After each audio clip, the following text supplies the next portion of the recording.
मधील दिव्याआगार ग्रामपंचायत सर्वांचे लक्ष वेधून घेणारी ठरली आहे। दिव्याआगारमध्ये राष्ट्रवादीला मोठा धक्का बसला असून दिव्याआगार विकास आघाडीचे विजयी होऊन तोडणकर सरपंच पदी जिंकून आले।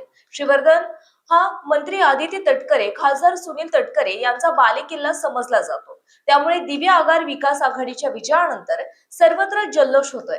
दिव्याआगार ही अनेक वर्ष राष्ट्रवादीकडे असणारी ग्रामपंचायत होती, मात्र नुकताच पोटनिवडणूक झाल्यानंतर यामध्ये दिव्याआगार विकास आघाडीला येथील जनतेने कौल दिलाय।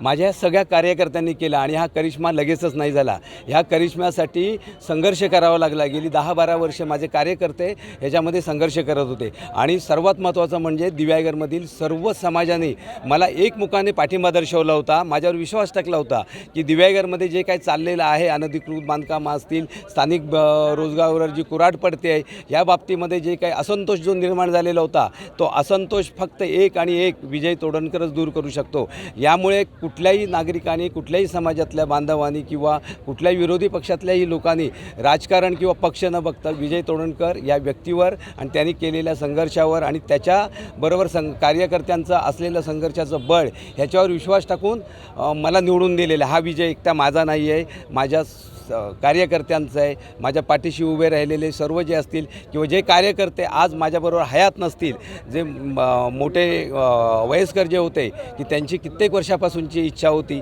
की विजय निवडून यावा आणि विजयने दिव्याआगारसाठी काम करावं, हा विजय ह्या सर्वांचा विजय आहे। Maharashtra media live, Shrikant Shelar.